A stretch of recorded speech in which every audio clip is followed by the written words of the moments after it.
الفير، الخوف موقف ناس وايد. كيف فيك تضلك مبسوطة على طول؟ انت منو قال مبسوطة؟ أنا بضلني مبسوط؟ إذا أنا وزوجي مبسوطين ويا بعض طول الوقت، هذا يعني نحن مو طبيعيين. مرات أنا ما أطيقه، مرات هو ما يطيقني، سوى. بس انت عملتي رحلة طويلة، وهاي الرحلة اللي هي غيرتك. قررت التغيير. مرتاحة مع I حالك؟ dare to question. ميسم، خلكم واقعيين، لا تروحون لا لا لا.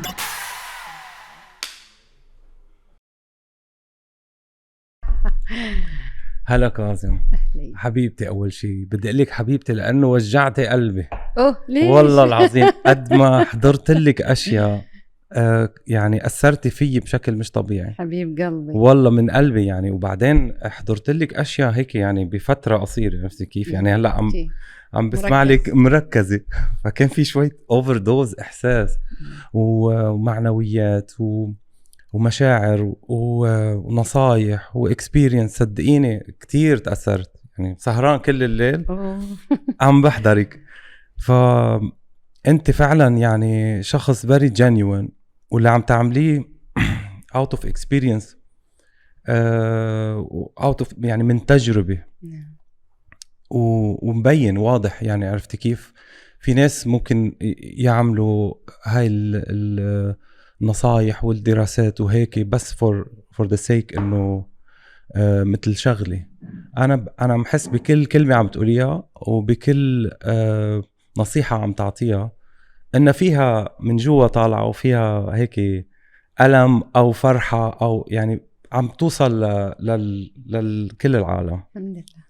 ف بدي تخبريني هيك من البدايات يعني. في العالم حابة تعرف عنك، وأكيد أنت معروفة وبيعرفوا، بس بحبوا وكتير سألوني وسألها هيك وإلا هيك. يلا اسأل. بدي أسألك، بدي هيك أنت تحكي لي كيف بلشتي طفولتك. أول شيء ربيتي بعائلة كبيرة. نعم. والعائلة الكبيرة مرات هي عندها advantages وال disadvantages. العائلة الكبيرة بتحضن الجماعة، بس مرات ممكن تظلم الانديفيديوال أو الشخص لحاله. وبيكون الشخص يعني لازم عنده التزامات للجروب للفاميلي، ما بيقدر، بصير عنده يعني انه مجبور، لانه ما في يطلع من العائلة ومن القبيلة فالواحد للكل والكل للواحد يعني. فخبريني تجربتك من هيدا المنطلق، من خبرتك، من الاكسبيرينس اللي مرقتي فيها بالعائلة الكبيرة. شوف، أنا بقول لك بعض الأشياء اللي أنا سويتها وأنا صغيرة. يعني أول شيء أبوي الله يرحمه، مثل ما تكلمت أنا قبل، أنه كان كبير في السن جدا. يعني تزوج أمي عمره 70 وأمي 16. شيء كانت آخر زوجة، بس أنا لحقت عليه شوية يعني، وذكرياتي جميلة. لكن أبوي ما كان يفرق بين البنت والولد، فكان يودينا المحل. أبوي كان عنده من تجار دبي، وكان عنده محل تجارة عامة، وأنا طبعا آخر العنقود فلحقت على آخر شيء. لكن ما كان يفرق، كان يودينا. طبعا أنا كنت تقريبا في عمر عيال إخواني الكبار. يعني إخواني كانوا أكبر من أمي، يعني من إخواني من زوجات ثانية، لكن أنا عيال إخواني فكنا أكثر شيء أولاد. فكان يودينا كلنا نشتغل هناك، شغلونا فهذه من ذكريات اللي أقدر أقولها، أني أنا ربيت في بيت أبوي ما كان يفرق بين البنت والولد. أبوي كان حازم بس وايد رحيم علي. يعني أمي كانت صارمة. كنت وايد ألعب في الفريج، أنا الوحيدة اللي كنت أطلع من العائلة. بيتنا كان كبير وايد في جميرة، وكنت أروح الفريج اللي قدامنا شعبية جميرة، وكل يوم هناك ألعب مع عيال الفريج اللي هناك، بينهم مسافة. لكن أنا شطحت شوية عن الدائرة، وكنت أطلع، وكنت دايما على السيكل. بس ما عشت في بيت في حرمان كثير من الحرية. كان في انضباط أنا شفت أمي وايد تعلمت منها أشياء، ومثل ما أنت تعرف تعلمت منها أشياء ما أسويها مثلها، وفي أشياء مثلها. بس ربيت في بيت ما نسمع كلمات غير لائقة. ربيت في بيت كبير وايد، ومثل ما أنت قلت مرات الواحد يضيع بين العدد الكبير. في نفس الوقت حلو الواحد يتعلم من كثيرين. يعني أنا وايد تعلمت في بيئة، يعني أنا وايد كنت ربتني خالتي أمي بحرينية. في يوم كانت تينا ولا نحن نسير لأمي كانت دوم تطرشنا البحرين نسافر. أتذكر أنا ما كم كان عمري صغيرة أمي طرشتني بروحي أسافر. أنا ملك سيريسلي كنت صغيرة وطرشتني. أمي كانت تعطينا معاش شهري، يعني ما كانت تقول أبوكم تاجر خلاص، لا تعطينا معاش شهري. طبعا كنت أخلصه من أول الشهر وأروح أخذ من أختي. لكن أنا يعني وايد تعلمت أشياء، وايد حصلت حب من خالتي وايد. يعني إلى اليوم تدلعني، إلى اليوم هي تغمرني بحبها، فتعلمت. فهذا كان حلو إنه، وكان في أشياء حزينة طبعا مثل ما كل ميكانيزم العائلة يستوي. فأنا يعني أنا اليوم اللي حصيلة طفولتي ومراهقتي وزواجي وطلاقي وتربيتي وكل الأشياء التجارب اللي مريت فيها، اليوم الإنسان اللي ياسج قدامك مجموعة إنسان. بس صورة البي عم تقولي إنه أوكي الوالد الله يرحمه كان عمر كبير. نعم. يعني فهو صورة الجد أو صورة البي الكبير بالضبط. بس أنت مثالك الأعلى ممكن تكوني عم تاخديه بالعائلة الكبيرة. عم تقولي خالتك، عم تقولي يمكن إخوانك اللي هن عيالهم بعمرك، صح؟ لا، أمي يعني مثلي الأعلى مو لازم يكون one person، شخص واحد. أبوي وايد تعلمت منه، يعني أنا وايد بلوند خذيته من أبوي وايد كان بلوند. بس طبعا إحنا ما كنا نعرف شو بلوند قبل. حنان كان يعني حنون علي عشان أنا كنت وايد صغيرة وهو كان وايد كبير. بس عندي ذكريات من أبوي يعني كثيرة وايد. كان رحيم على الأيتام، كان يسمونه أبو الأيتام وأبو الفقراء. يعني هالأشياء أنت تشوفها قدامك وأنت تكبر وايد يأثر عليك. يعني رحمته مع الفقراء ومع الأيتام نتيجة أني أنا تبنيت يتيم. هل هذا كان شيء عشان أنا شفته؟ عدة أشياء أثرت فيه. نعم. بس أنا بدي أوصل لصورة الأب. يمكن مش المثال الأعلى ممكن تاخديه من أي شخص أو من الأب، بس في أشخاص ممكن بيربوا من غير أب. نعم. بس صورة الأب هل الواحد ممكن يلاقيها بالأخ، يلاقيها بالعم، عند شخص تاني؟ لأنه أنت مريتي بهالتجربة. هلأ صورة الوالد، لأنه الوالد هو كان رب العائلة الكبيرة كلها فصورته موجودة. بس اليوميات هل كنت تختلطي إنه هل عنده الوقت بعدين هو لا، كان كبير وايد. يعني أنا قلت لك أصغر واحدة كنت من عياله، فشفت جزء مو كبير، يعني ما شفته في شبابه. يعني أتمنى يعني أجلس معه الحين وأكلمه وأشوف أفكاره، أشوف مشاعره. أبوي كان وايد شخصيته قوية، وايد كان وسيم، كان كاريزما يدخل المكان. بس يا ريت كنت أعرفه أكثر، فما استوى. لكن عندي ذكريات جميلة. انت اخر العنقود، اخر العنقود. نعم. ما شاء الله. يعني الوالد تزوج 9 مرات. نعم، 9 زوجات، 4 اللي ياب عيال منهم، و13 أظن توفوا. أيام قبل كانوا وايد يستوي عندهم وفيات. وياب من 4 زوجات. الأولى 5 بعدين الثلاثة الباقيات 3 ولدين وبنت. فأنا الفل الخليص أخوي وأختي، نحن 3 يعني. بس أنا كنت آخر شيء، طفلة وراسي يابس ومختلفة جدا. فما كنت معنا في وايد تشابه بيني وبين أمي، لكن في وقتها يمكن كان من خوفها علي ما تبغيني أكون أو أسوي الأشياء اللي كنت أبغى أسويها، بس سويتيها. بس تزوجتي على بعمر كمان صغير 17 وحسيت إنه تزوجتي لتطلعي من اللي أنت فيه لتكوني مكان. أبداً، هني الفرق. أنا أمي كانت معطتنا حرية كبيرة، نحن كنا نسافر ونيجي ونلبس اللي نبغيه، يعني عمري أمي ما حرمتنا من الحرية. اتزوجت عشان مفهوم البنت للزواج فقط، لذلك أنا دائما أنادي بثقافة الزواج والطلاق، لأن ما كنت أعرف شو الزواج. كنت أفكر أجلس على الكوشة وألبس الفستان، هذا اللي للأسف للحين في الصورة المرسومة.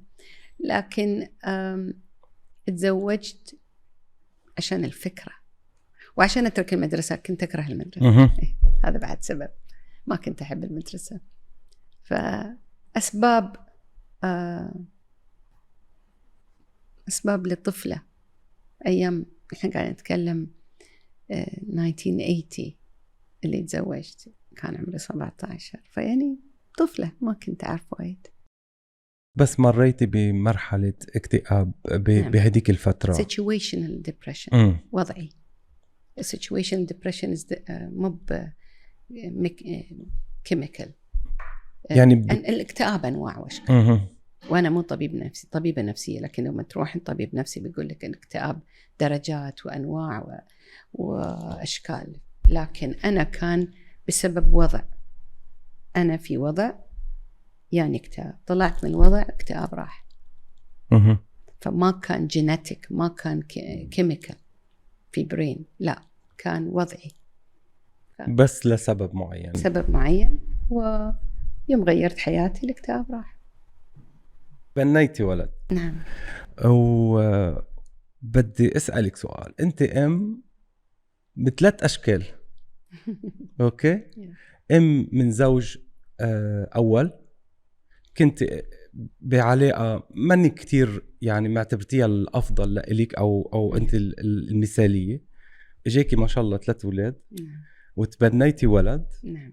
وعندك ولد من زوج الحالي. نعم. الحالي. نعم. اللي هو أنت سعيدة معه. الحمد لله. الحمد لله. فخبريني أنت كأم كيف بتفرق أو شو حسيتي، كيف تقدري تتعاملي مع كل هالديفرنسز، لأنه مش كل الأمات مرقوا بنفس التجربة. نعم. اللي هي تجربة أم صغيرة جابت ولاد، رجعت أم تبنت ولد. نعم. وهي بالنسبة لها هيدا الولد هو ابنها، إذا مش ابنها، وعطيها سعادة مثله مثل غيره ويمكن أكتر. وأم رجعت جابت ولد لزوجها من أول وجديد. لا ما خلينا نكمل طبيعية. صعب السؤال. أم 3 أشكال. نعم. صح؟ خبرينا عن هالخبرة وكيف كيف قدرتي الحب. يمكن يكون يعني مرات إذا بيكون زايد يمكن يخلق غيرة معينة بين الأولاد أو إحساس بالذنب لإلك أنت. هل أنت رح تحبي هيدا الولد أكتر من هيدا الولد؟ أنا ما يخطر على بالي إن أنا أحب، عشان أنا أحس إن كل إنسان تحبه بطريقة معينة. شوف التشالنج كان إني أنا يوم تبنيت إني أنا أشوف كيف أنا أقدر يعني أتعامل معه. ما كنت أفكر أنا بفرق ما بفرق وأشفق عليه. أنا ما عندي سالفة الشفقة، لا يعني ما نبغي نعيش على دراما. لا، بس كنت بتشوف يعني كان لازم أتعلم أحبه، فتعلمت إني أحبه. سوالي أبجريد، طارق سوالي أبجريد للحب، مو بالحب اللي يطلع بالفطرة. لأنه قلتي أنت هذا الشيء أنت اخترتيه. نعم. كان حب اختياري. بالضبط، انك تحب شيء مختلف عنك. نحن دائما نحب الشيء اللي مثلنا، مالنا، لكن شيء غير لازم تجرب عشان تعرف. فيوم أنا خضت هالتجربة، طبعا أنا أتذكر يوم كنت صغيرة، أم صديقة أختي هني هي ألهمتني بدون ما حتى، فيوم كنت نصير نزورهم في جميرة، في شعبية جميرة، كنت تشوف عندها ولد هي متبنتنا، فهني يتني الكليك، يعني واو، متبنية عندها عيال بس متبنية ولد غير مربتنا.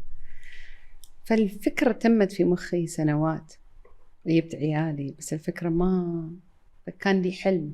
ما خفتي من الفكرة يعني إنه إنها تكون، وخصوصا اجتماعيا بتحسي إنه بعد عنا هيدا التابو أو هيدا الخوف؟ ولا تكة أبدا أبدا. أنا كنت أبغي شيء، وهذه أنانية في الإنسان. أنا أبغي أوضح نقطة، وأنانية زينة، لكن أنا تبنيته عشان حلمي. فالناس يقولون أنت سويتي شيء خير، أوكي سويت شيء خير، بس it's not جميل، ما بجميل. أنا سويت اللي أحقق حلمي، وهذه أنانية حميدة، يعني أن الإنسان يسوي شيء زين بس نسويه حق نفسنا، ما بجميل للطفل ولا لإنسان ولا لصديق. لا أنا ما أؤمن بالجميل، أؤمن أن أي شيء تسويه مردودة لنفسك. طب ليش يعني اشرحي لي ليش لنفسك؟ شو اللي عم يعطيك إياه؟ كان حلمي، وأنا كنت بحقق حلمي. لمنو؟ لنفسي. It's fulfilling my dream. يشبع حلم وحاجة وإحساس، يمكن مو بحاجة، رغبة ما بحاجة، رغبة كنت أبغيها. فأنت أي شيء في عندك رغبة تسويها وتحققها، مو للشخص الثاني. حتى لو أنت وقفت يا صديقك، هذا مو بجميل، not at all. هذا سويته عشان تملي الحاجة الإنسانية أو مفهوم الصداقة اللي أنت عندك. فلازم نترك موضوع أنا ربيتك وأنا سويت لك وأنا وديتك. سويته عشان الحاجة لنفسك. شعري طالع، شعري كتير حلو. انزين، هذا هو الفكرة. أنا أعرف أني أنا يمكن الوحيدة اللي جت بهالفكرة، أن أنا أؤمن فيها أن ما في شيء اسمه جميل.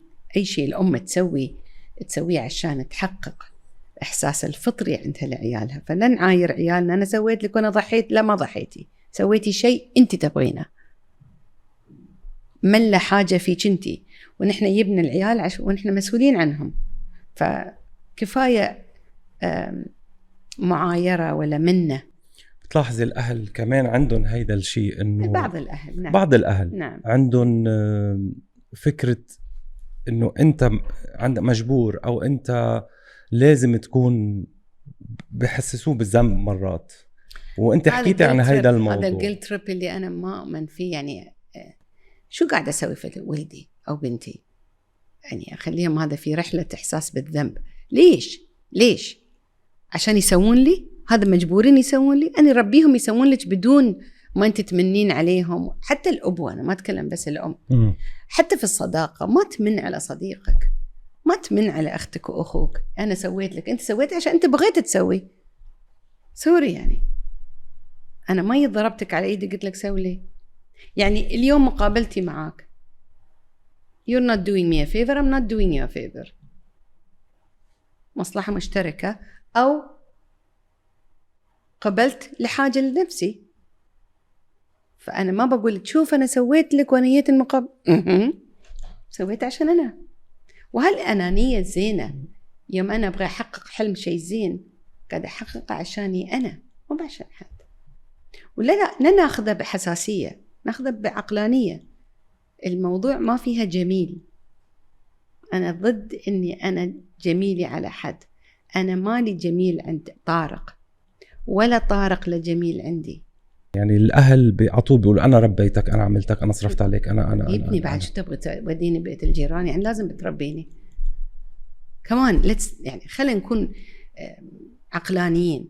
ما يستوي أنا ربيتك وأنا حملت فيك 9 أشهر زي حملتي كم تبغين 3 أشهر 11. كمان يعني هالكلام لازم خلاص نتخطاه. إني أنا عاير عيالي إني أنا ربيتكم وأنا ضحيت. ها حياتك أنت اخترتيه ولا ما اخترتيه عشتي فيه. فلن ندخل عيالنا في هالإحساس بالذنب والمعايرة والمنة. مرات الأهل ما بيعرفوا يعبروا كمان عن حبهم للولد. وهيدي بنلاحظها وخصوصا بالأجيال شوي قديمة. المدرسة القديمة للأمهات والأبهات أظن الناس قاعدين يتغيرون. يعني كان عندنا أمهاتنا عيب يعبرون، عيب تقول لك أنا أحبك، استحون. أنا أتذكر مرة قلت حق أمي أنا أحبك، ضحكت ما عرفت شو تسوي. how sad. قلبي عورني عليها. يعني الحين بصيح يعني أفكر ما عارفة شو تسوي بالكلمة بهالمشاعر. كيف شو تسوي فيه؟ يعني خلينا نفهمهم أشياء ما عندهم مهارات التولز يستخدمونها عشان ما تعلموها. فكيف تقول لك أنا أحبك وهي ما عندها الأدوات؟ وليش أقول وليش أعبر وكيف أعبر؟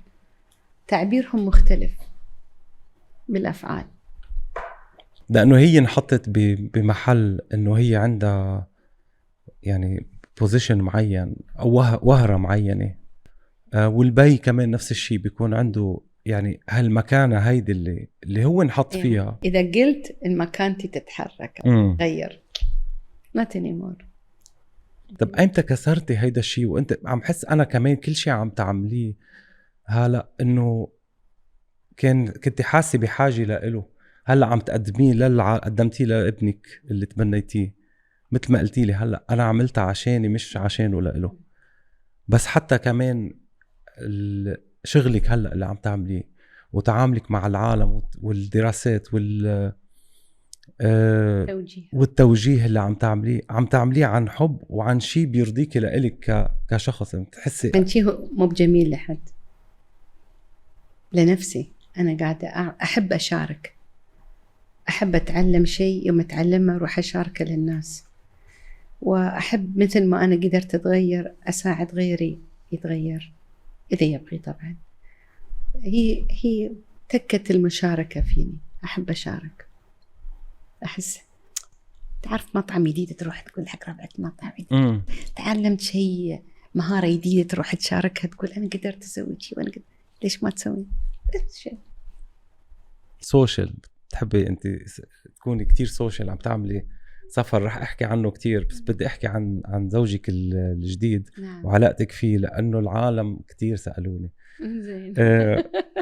المفروض هو وياه بالضبط انه كيف تحافظي، كيف تقدري توازني بالعلاقه، وخصوصا انه يعني اي اثنين متزوجين بيمروا بابس اند داونز بمراحل معينه. كيف فيك تضلك مبسوطه على طول؟ انت بتضلك مبسوطه؟ بضلي مبسوطه هيك واضح. سوشيال ميديا كم دقيقتين 30 ثانيه 5 دقائق، قول 10 دقائق من 24 ساعه. منو قال أنا مبسوطة؟ بكون مجنونة. إذا أنا وزوجي مبسوطين يا بعض طول الوقت هذا يعني نحن مو طبيعيين. إحنا شلونا من البشر ودونا مكان ثاني. منو قال؟ مرات أنا ما أطيقه مرات هو ما يطيقني. so what? that's life, that's marriage.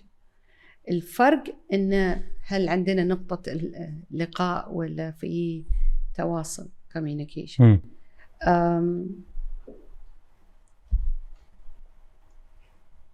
ما في شيء حد مبسوط دائما.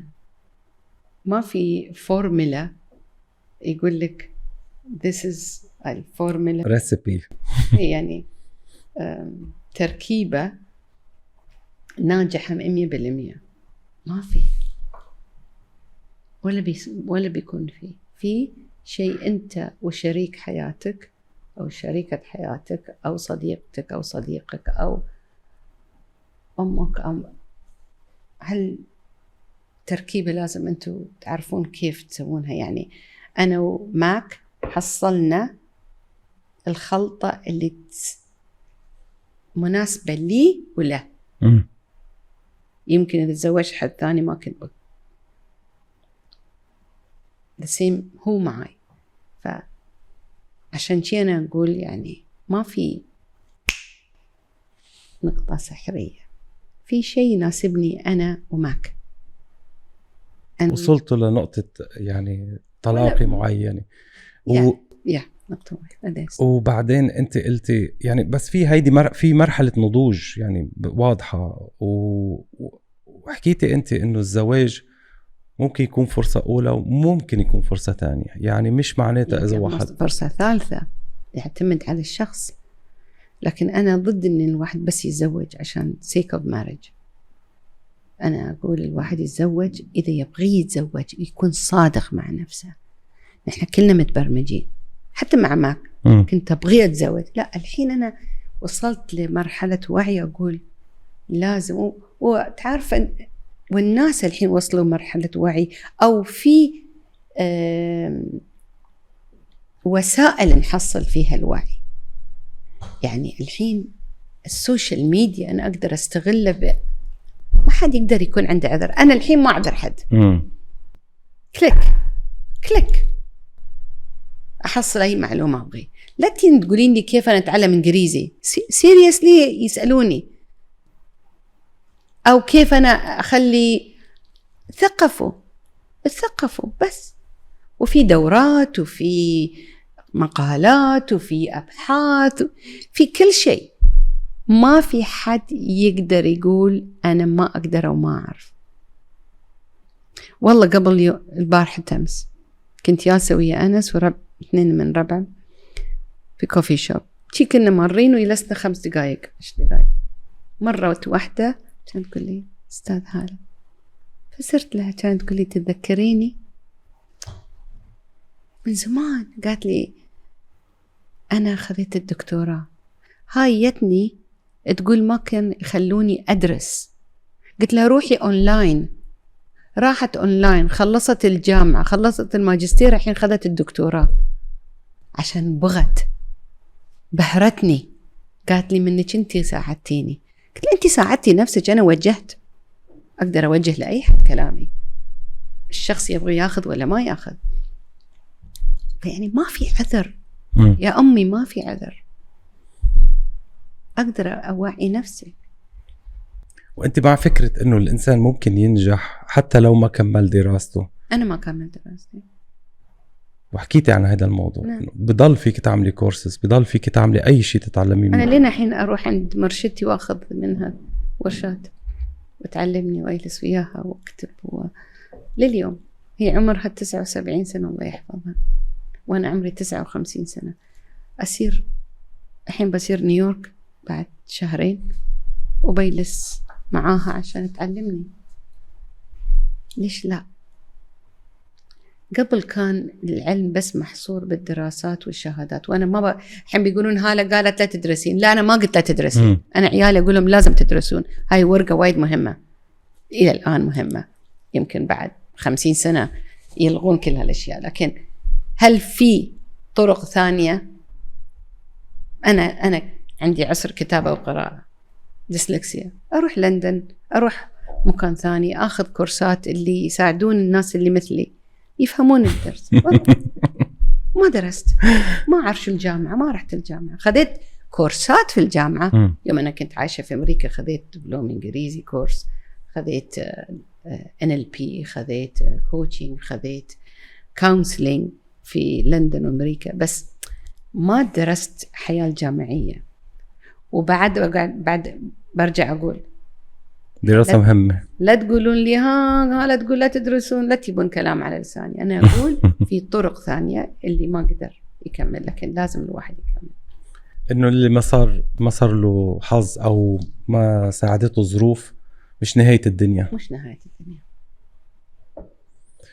عملتي رحلة التغيير. نعم. هذا البروجرام. يس. أوكي، بدي أعكس لك إياها أنا. أنت مسميتيه journey through change. طيب شو رأيك نعكسها ونشوف شو المعنى بيصير؟ أوكي. change through journey. حلو بعد. beautiful. لأنه أنت عم بتقولي أول شخص يقول لي. أنت عم بتقولي رحلة التغيير. نعم. أنت أخدي معك حدا. نعم. وعم بتفرجيه رحلة، بهالرحلة عم بيتعلم من جوا. رحلة إلى الداخل. ترى يا أمي الأشياء اللي برا حلوة ونتعلم ونكتشف، بس ما في فايدة يكون في شيء برا وأنا داخلي ضايع وداخلي تعبان.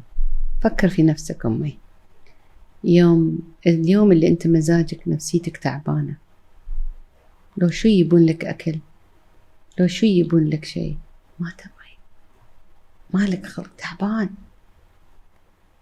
ويوم فرحان قسم بالله يبون لك كرك وبراتا وبتاكله وكأنه أحلى وجبة في الدنيا، وتحضن هذا وتسوي هذا. بس انت اللي تعلمتيه هو من الرحلة، هذا اللي انا بدي اوصل له. انت هلأ عم تمسك العالم بإيدها وتقولين تعالوا فرجيكم التغيير. نعم. بس انت عملتي رحلة طويلة جدا، وهاي الرحلة اللي هي غيرتك. أكيد، عشان أنا بغيت أتغير، مو اللي هي بس غيرتني. أنا قررت التغيير، وإلى الآن أتغير ولا باكر. هالشيء اللي أحبه في نفسي، إني أنا قابل للتغيير بسرعة. إذا اقتنعت بشيء شيء أغير. هذا اللي قال معاذ في مقابلتي مع الأولاد. بس قديش هالشي بيخليكي إنه تكوني كمان عم تقسي على حالك هذا. يعني أنا يعني قلت لك الحزم، بس نحن مش بيرفكت. لا وما بيأثر إذا كنا عنا أغلاط ونتقبل ونتقبل حالنا. أكيد. قديش صعب الواحد يقول أنا لازم كون بيرفكت، لازم كون مثالي. قديه أنا بدي أشتغل على كل غلطة بحياتي، واللي أنت قلتيه إنه مش ذنبك. يعني في أشياء كتير أخدناها نحن على طول بنقول منلوم حالنا إنه أنا هيك، بس ممكن تكون أهلنا، ممكن تكون المجتمع، ممكن يكون ظلمنا بأي. It's okay إنه نحن نقبل حالنا مثل ما نحن. No, it's not okay. لحدود. أولاً أنا عمري ما كنت مثالية ولا بكون مثالية، وأنا أرفض هالكلمة. أنا في السوشيال ميديا بالميك اب بدون ميك اب، مزاجي زين مزاجي مو بزين، ما بين إن زواجي بيرفكت. بالعكس نتكلم عن اختلافاتنا، نتكلم إن في أيام نحن ونختلف عادي في كل الفيديوهات مع زوجي أو حتى في نفسي. ولا أبغى أكون بيرفكت. ما في شيء اسمه بيرفكت. وين بيرفكت أمي؟ عطني شيء واحد بيرفكت. أنا ما عم أقول بيرفكت، عم أقول أنت عم تسعي لهيدا الشيء وبطريقة إنه قلتي أنا بتغير وأنا باخد قرار، بس مش عم تقسي على حالك بكل يعني عم بتوصلي لما عم تحطي بوزيشن معين أو يعني بالقمة كتير عم تعليها. طب معلش إنه فينا نكون شوي مش بيرفكت، قبلانين حالنا مثل ما نحنا. ويمكن ما بدي يعني انه انا اكون افضل انسان. هلا بالنهايه اللي عم تعمليه رائع، بس عم حسك عم بتعلمي حالك كل الوقت كأنه انا ميشن. بالضبط. شوف انا مو بنية قاعدة اوصل للكمال. التغيير مو يعني اني انا مو مرتاحة من اللي انا فيه، بس لازم الانسان اذا يشوف شيء افضل. اليوم طبخت لي طبخة، باكر تشوف شيء اذا حط عليه شيء زيادة يطلع احلى، ما اسوي عشان اقبل؟ لا بس بتعرفي الواحد بيكون حابب يثبت لنفسه شيء، فهيدا يعني هيدا مثل الانسان الوركوهوليك، يعني اللي بيشتغل كتير مش عم بيوصل لمرحلة يقول السلام وإنف بكفي هالقد. No I don't agree. أنا ما وافق لسبب، بقول لك ليش. عشان أنا آخذ بريك، واللي أسويه الحين أسوي عندي بزنس الرحلات مع رسالة، يعني I'm social entrepreneur، رائدة أعمال اجتماعية، اللي أنا أسوي شيء يساعد المجتمع لكن هو بزنس. في نفس الوقت أسوي حق نفسي وآخذ بريك. يعني الحين أنا وقفت الاستشارات، وقفت المحاضرات، الدورات اللي أسويها، بس إذا حد دعاني في محاضرة أتكلم، بس أنا ما أسوي، بس مركزة على الرحلات، والرحلات بين رحلة ورحلة عائلتي، صديقاتي، نفسي، حياتي. فما عندي 24 ساعة قاعدة أشتغل، ما عندي مكتب، سكرت المكتب، اشتغل من البيت. بعد الكورونا صمت أثناء الكورونا، وتميت بعد سنة بعد الكورونا. بعدين قلت I'm done. قالوا لي انزين ليش وقفتي؟ قلت عشان حسيت اني ما اقدر اعطي اكثر، وانا انسانة جدا صادقة مع نفسي لأبعد الحدود. فحسيت ان I'm done، انا انتهيت من هالشيء. ما كان في سبب واحد، بس اني انا خلاص ما اقدر اعطي. سكرت المكتب، عندي رخصة من البيت، اسوي رحلات استمتع فيها جدا، أحس تأثيرها وايد قوي. استثمار، اللي يبغي لازم يستثمر في نفسه. فهذا هو. اللي يبغي يتعلم لازم يستثمر ماديا، وقت، وعاطفيا وفكريا، كل شيء يبغي له. وبده الإرادة، بده النية. النية، نعم. النية. هل أنا قاسية على نفسي؟ لا أنا مو قاسية، أنا حازمة. أوقاتي شارب، عندي برنامج الصبح أقوم، بس هذه أنا يعني ما قاعدة أصطنع ولا قاعدة أجبر نفسي. أنا أقوم الساعة بين 4 و5 الفجر. أي مكان في العالم لازم أنا أقوم هالوقت، حتى أنا ما أحط ألارم. يومي يبتدي أو أسير أمشي، أو إذا أنا مسافرة، أو إذا بروح أسبح في الحوض. الصبح لا، ما أسبح في الحوض الصبح، إذا أمشي. بعدين إذا عندي أسوي لي كيك، أسوي لي بسكوت. اليوم سويت بسكوت. عندي الجدول، بس ما عندي جدول مزدحم، عشان بين رحلة ورحلة أنا وايد أعشق عائلتي، وايد أحب. أنا بيتوتية، على قد ما أسافر أنا بيتوتية. أحب أكون في البيت، أحب أشوف شو ناقصنا، زوجي شو يبغي، العيال، أسوي أوقات مع عيالي اللي مو عايشين معاي. عندي صديقاتي اللي أطلع وياهم على الغداء. أنا أقدس الغداء، أعيش الغداء، ما أتعشى إلا ما يصير كباب، بس هذا ذات ما أسوي. فهل أنا قاسية؟ نو. أنا هلا اللي قصدي أقوله إنه اللي عم تعمليه، وأنت قلتي إنه أنا عم بعمله لإلي جدا. كل شيء عم تعمليه لإلك، وأنت حابة أنت تكوني بيرفكت، أنت تكوني تتغيري، وفقط نشيل البيرفكت. بس اللي مريت فاقد الشيء يعطيه ولا يعطي، يعتمد على الشخص. في ناس يعطون، في ناس ما يعطون. ما في. وهدفك من اللي عم تعمليه مش مادي. لا، مادي بعد. ليش أقص عليك؟ لا مش غلط، اتس ا بزنس. بس انا شفت من الباشن. لا اكيد، بس انا عم حس انا عم حس الباشن اللي بكلامك مش كلام، مش منه مادي، منه. وقلت لك اياها بالاول، حسيت بكل كلمه عم تقوليها حبيبي، لانه من تجربه، عرفتي كيف، وعم تغني حالك. وهذا الشيء كتير، انا مش عم اقول شيء يعني، هذا شيء رائع. تسلم لي. بس خليني اشرح لك شيء. ليش نحن دائما نستحي نقول إنه مادي؟ ليش نحن ندخل؟ ترى عندنا كلنا هالشيء. إذا عندنا نتكلم عن مادة، لا أنا أسوي لله، لا أسوي للفلوس. ما الفلوس جابتني بسيارتي هني، عشان بدون الفلوس ما أقدر أشتري سيارة، ولا أقدر أحط بترول، ولا أقدر يكون عندي تليفون تتواصلون. سوري، ما حد يقدر يقول أنا ما أسوي عشان فلوس، إلا هو الشخص مالتي مليونير يالس ما شاء الله مرتاح، شيء زيادة يسوي. أنا أسوي عشان المادة، ومو بغلط. الفرق إني هل أنا أبيع مبادئي عشان المادة، هني المادة غلط. أما هل أسوي كمادة عشان أعيش لأفضل حال؟ ليش لا؟ مع البزنس في رسالة. هل فرق أنا أسوي للمادة ولرسالتي؟ في ناس يقولون إحنا ما نقدر إني معاك. أوكي، في يوتيوب بلاش، في سناب شات بلاش مجانا، في انستغرام مجانا، في لايف مجانا، في تويتر مجانا. فما أقدر أجلس أقول أنت بس مادية، ولا أني مو مادية. يعني مو بغلط أني أنا أبغي الفلوس.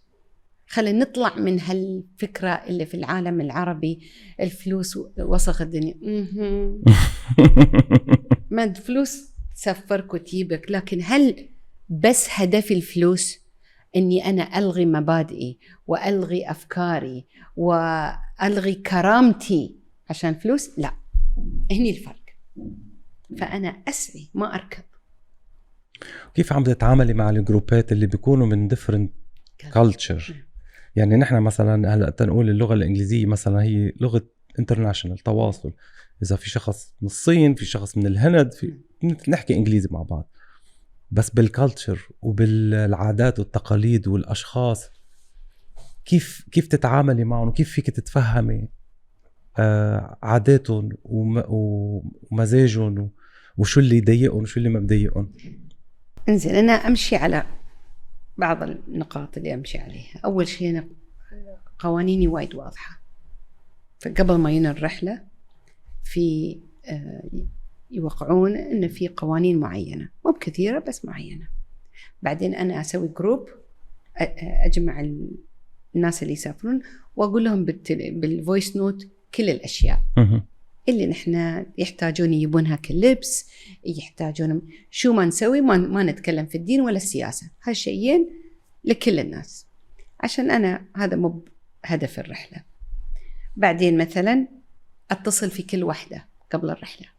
فأنا رحلاتي personalized، تفصيلي للشخص، مو بس الكم الهائل. يعني أخذ من 12 ل 15 شخص، بس كل شخص أفصل. بعدين شوف بقول لك شيء، أمي مايا أنجلو تعلمت منها طبعا، تعلمت هي من الناس اللي أنا أقتدي فيهم. الأشياء المختلفة جدا قليلة أمام الأشياء اللي نحن متشابهة. بعطيك مثال، أنت تاكل بالشوكة والسكين، أنا أكل بإيدي، هذاك يأكل بالشوبستيك. أنت لونك أبيض مني، أنا أسمر.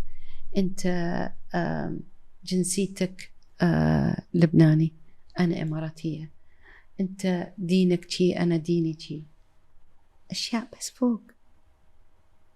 أما تحت هالقشرة أنا أحب وأنت تحب، وأنا أبغي مكان في أمان وأنت تبغي أمان، وأنت تبغي تكون عندك صحة وأنا عندي صحة. معظم الأشياء نحن مثل بعض، القشور مختلفة. إذا أنا فهمت إن الشخص اللي جاي من كل قلبه عندي، ما يأثر شو تقاليده، شو داخل قلبه اللي يأثر معي. هذا أهم شيء. أنا مأثر كتير بكلامك من مش من هلأ، من أول ما بلشت أشوفك على السوشيال ميديا. بدي أسألك هيك أسئلة صغيرة. قولي. أوكي، صرتي هلأ مش هيك يعني exposed، يعني موجود وطالع على السوشيال ميديا، بيجيك كومنتس. نعم. طبعا معظمها شفتها بوزيتيف، الحمد لله. وشو بتتعامل مع الكومنتس اللي بتكون نيجاتيف؟ يمثل صاحبه، ما يأثر، ما يخصني أنا أي حد يدخل بيتي اللي هي صفحتي، أعتمد السوشيال ميديا بيتي، أو يحترم أو يطلع. أطلع بالبلوك وأطلع بالديليت، أنا ما رد عليهم، ما يستحقون الرد. عشان الإنسان تصرفاته وكلامه خلاصة دواخله. كل إناء بما فيه ينضح. ما يخصني أنا في الشخص. في كوت إنجليزي بالإنجليزي يعني وايد كوت حلو، وايد كوت حلو، يقول يعني إذا أنا تعاملت مع الناس إن أي شيء يسوي هذا علاقته مع نفسه، ماليش دعوة، ما في رد فعل بيكون. بزعل مرات يمكن كلام جارح ولا قليل جدا جدا. الحمد لله معظم الناس يقولون إحنا من الحسابات القليل اللي ندخل فيها ما فيها فعلا. إيه. لكن قولها حد شطح، هذا علاقته مع نفسه، ماليش دعوة، ما بيأثر فيك. أنا هيدا اللي يضايقني كم ثانية، بعدين أمسح أقول هاي علاقته أقول مسكين أو مسكينة يا حليلها، الله يعلم شو داخلها أن طلعت لي هذا. طيب what keeps you up at night؟ شو اللي بيسهرك بالليل؟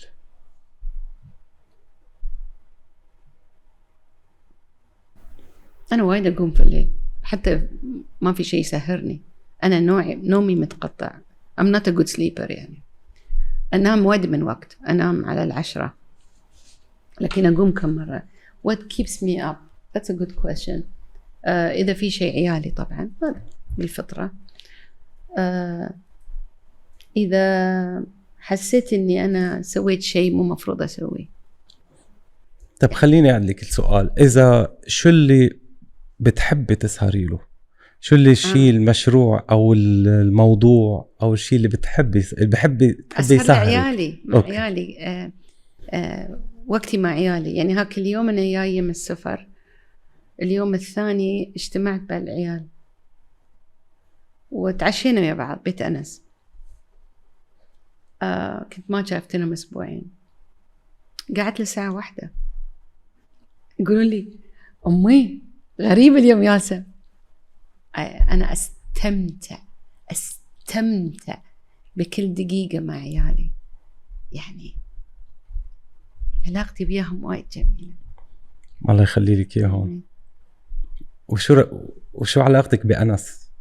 علاقة صداقة. أول شيء طبعا، بعدين سلاش صديق، بعدين أخ يعني. مرات أحس إني أنا بنت يعني الصغيرة بعد مو قد ايه فخورة فيه لأنس؟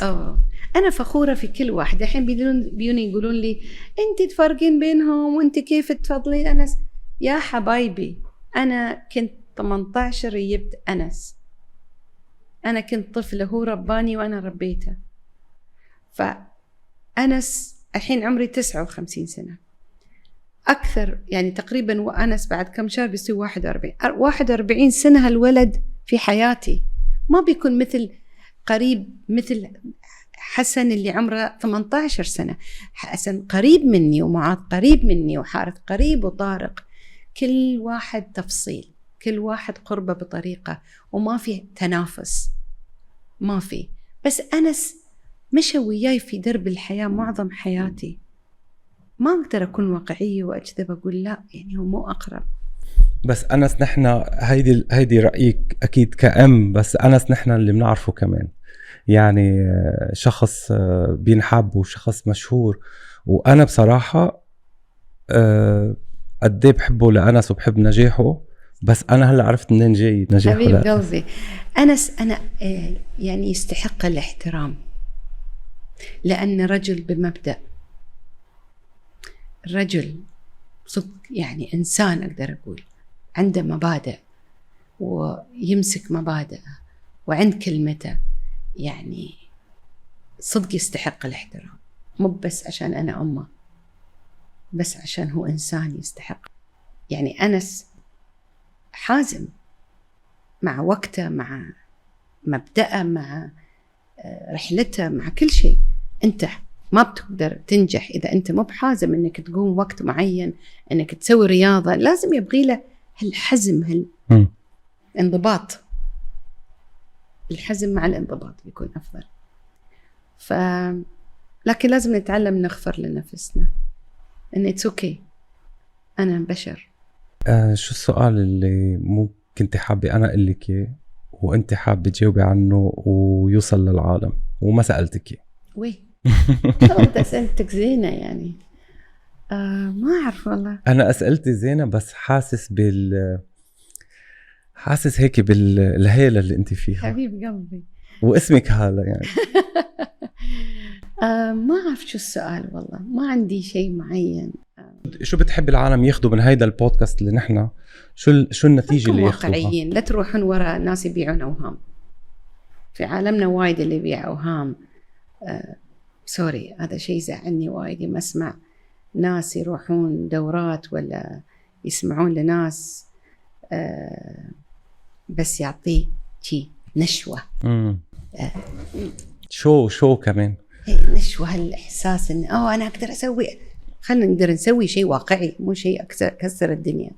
يعني خلنا نكون واقعيين، وخلنا نحن يوم نسمع شيء، يعني أتمنى الناس يكون عندهم فضول أن يسألون كل شيء يسألوا.